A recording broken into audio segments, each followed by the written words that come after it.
নমস্কাৰ। এই মুহূৰ্তত মই উপস্থিত আছোঁ অসমৰ ৰাজ্য ৰাজনীতিৰ এগৰাকী জ্যেষ্ঠ ৰাজনীতিক, অভিজ্ঞ ৰাজনীতিক তথা টিহু বিধানসভা সমষ্টিৰ NDAৰ মনোনীত প্ৰাৰ্থী চন্দ্ৰমোহন পাটোৱাৰী ডাঙৰীয়া, অসমৰ ৰাইজৰ অতি পৰিচিত ব্যক্তি, অতি ব্যস্ত। খুব কমকৈ আমি দুই এষাৰ কথা পাতিব বিচাৰিছোঁ, যিহেতু নিৰ্বাচন কেন্দ্ৰিক পৰিৱেশ, 9 এপ্ৰিলৰ দিন চমু চাপি আহিছে।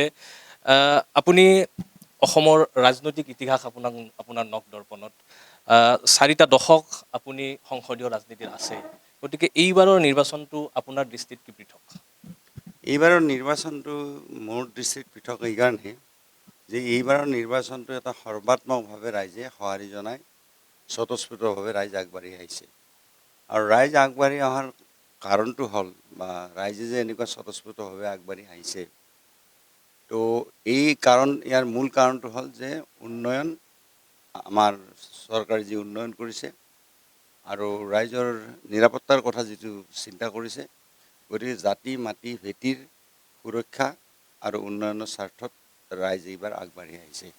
আৰু এনেকুৱা স্বতঃস্ফূৰ্ত ইলেকশ্যন মই দেখা মনত আছে 85ত, যেতিয়া অসম চুক্তি ৰূপায়ণ হৈছিল, অসম গণ পৰিষদ দল গঠন হৈছিল, তেতিয়া ৰাইজে এনেকৈ স্বতঃস্ফূৰ্তভাৱে ওলাই অহা দেখিবলৈ পাইছিলোঁ।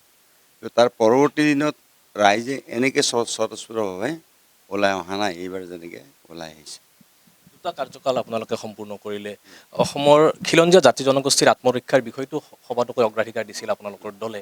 আপুনি কি ভাবে? আপোনাৰ জাতীয় চেতনা আপোনাৰ ৰন্ধে ৰন্ধে আছে, আপুনি এগৰাকী জাতীয়তাবাদী ব্যক্তি। আপুনি কি ভাবে যে সঁচাকৈ অসমৰ খিলঞ্জীয়া জাতি জনগোষ্ঠীৰ আত্মৰক্ষাৰ বিষয়টো সম্পূৰ্ণৰূপে নিশ্চিত হৈছে? অবভিয়াছলি নিশ্চিত হৈছে, কাৰণ আপোনালোকে জানে জাষ্টিছ বিপ্লৱ শৰ্মাৰ কমিশ্যনৰ ক্লজ 6ৰ ওপৰত আমি বিস্তৃতভাৱে আমি আঁচনি যুগুতাইছোঁ।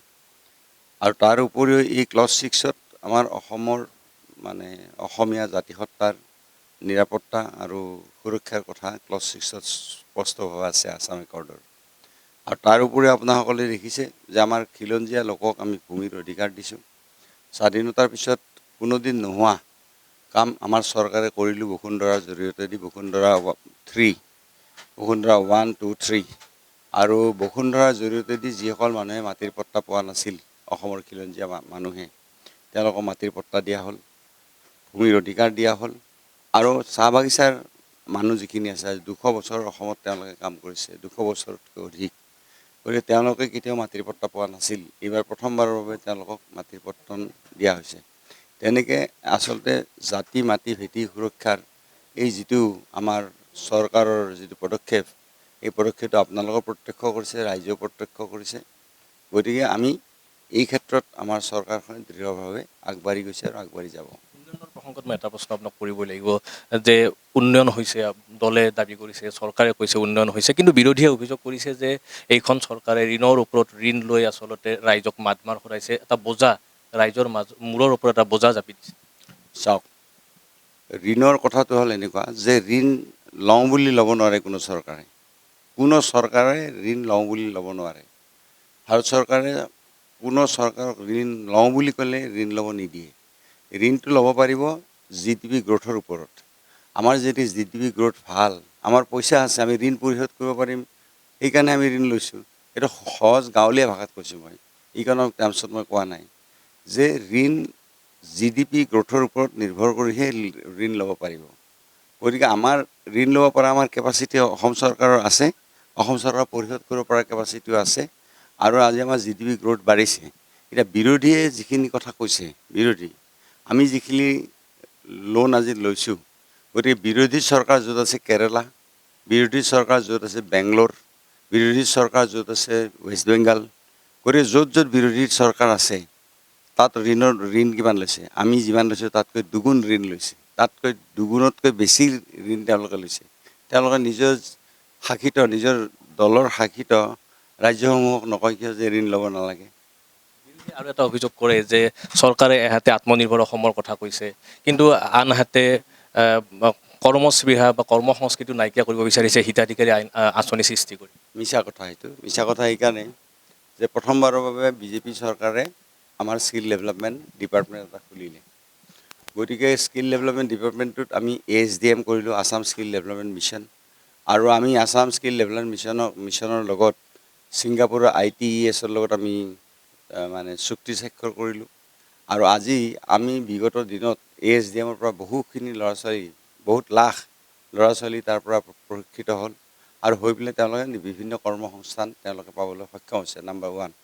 নাম্বাৰ 2, আমাৰ যিবিলাক আজি কোৰিয়া, আজি জাপান, য'ত তেওঁলোকৰ জাপানিজ কোম্পানী বা কোৰিয়ান কোম্পানীবিলাকত তেওঁলোকৰ যথেষ্ট পৰিমাণে চাকৰি খালী আছে।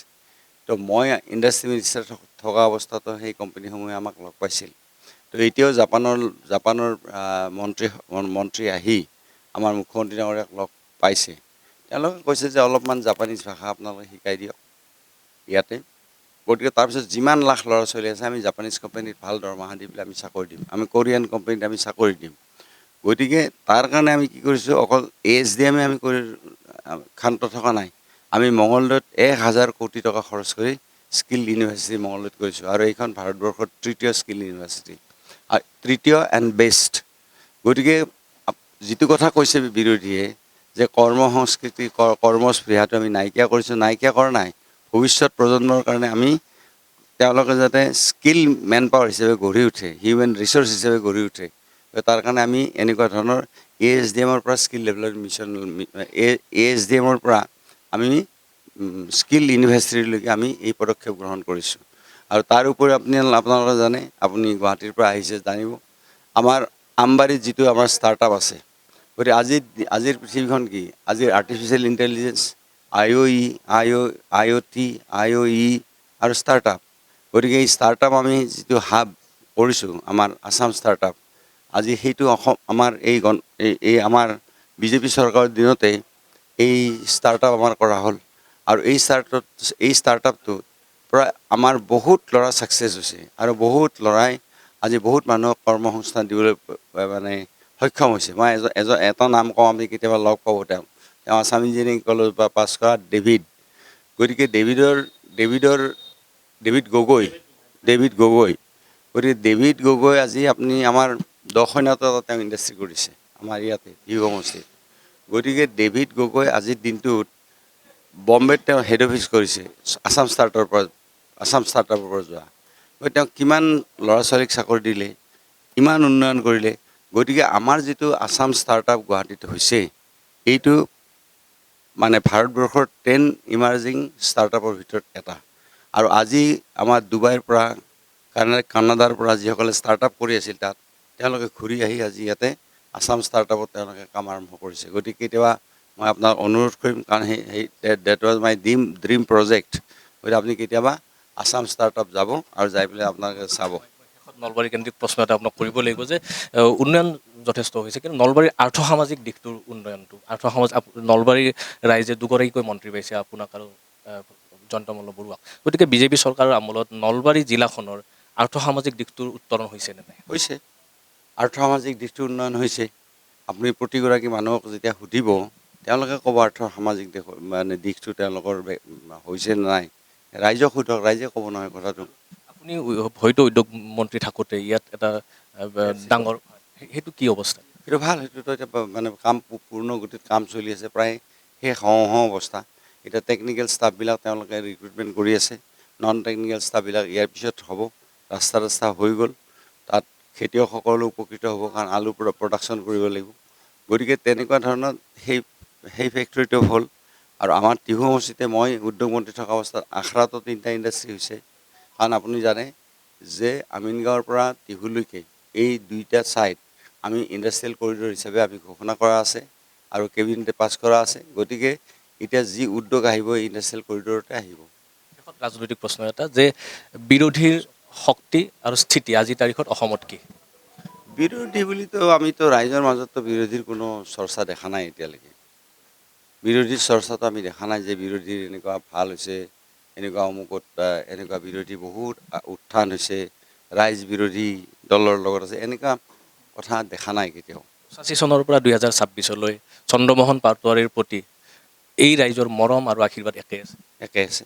ধন্যবাদ। একে আছে, বৰং বাঢ়িছেহে। ধন্যবাদ। আৰু এই আছিল চন্দ্ৰমোহন পাটোৱাৰী, যথেষ্ট ব্যস্ত, আৰু কিছু সময় উলিয়াই আমি তেখেতৰ সৈতে আলাপ কৰিলোঁ।